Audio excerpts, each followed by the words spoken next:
Welcome to the Rusted Garden Homestead. In this episode of Starting Seeds Indoors, Growing Your Own Transplants, I want to talk about seed cells and flats, and basically the containers that you'd put your starting mix in and you'd grow your transplants. I'll show you how to set these up with the starting mix and thumb pack them in, but here's some of the basics. I sell most of this at my seed shop, but you can find these in stores. This is what you typically see. This is called a 6-cell. This is a basic starter cell. Some soil goes into there, some starting mix, and it goes into a flat. A flat is this big container where I bottom water. I'll show you how to do that in the next episode. I'll go over with you. How do you know when to water your seed starts? That's a question I get a lot. And bottom watering is the best way to do that.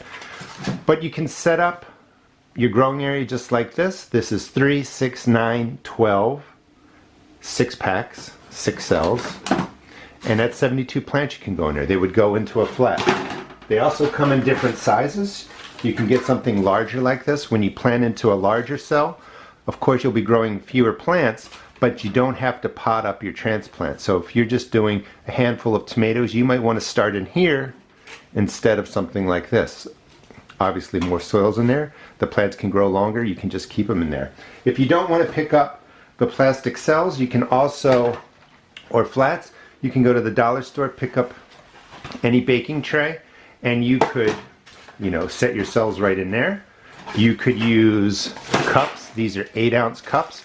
I recommend cups that are about 8 or 9 ounces. Make sure whatever you use, you have to poke holes in there. You want the water to drain out. You also want a bottom water so that the water goes into the plant. That's the cleanest way and best way to do that. You could use yogurt containers. You can cut water bottles in half. You can use whatever you want for your growing cups, your growing cells, and your flat. But just make sure you put holes in it. Now when you're setting up your seed cells or your containers, you want a nice solid planting base. So that means you take your starting mix, and if you check out the other episodes, I showed you how to make this sterile by using boiling water. Question I got a lot from that video is, do I have to wait 7 days before I use it? I usually do it 7 days ahead of time. This way if anything hatches, is there any problems, I know. But you could use this right away once it cools down. But you want to just drop the soil on, thumb pack it down. You want a nice solid base, something like that. And then you just go ahead and press on any big sticks that might be in there, get rid of them. And this sets up a nice solid planting base for your seed starts. If you're doing something smaller, like a smaller container, it's the same principle, whatever it is. Put the soil in. Press it in. You don't have to pack everything in, just a nice press right down the middle.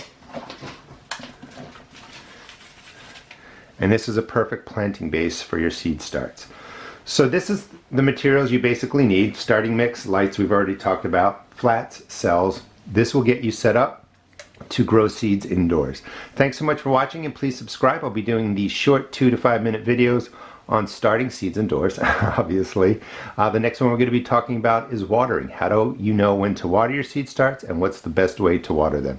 Come January and February, I'll show you how to plant all kinds of different flowers, herbs, and vegetables, and everything you're setting up today.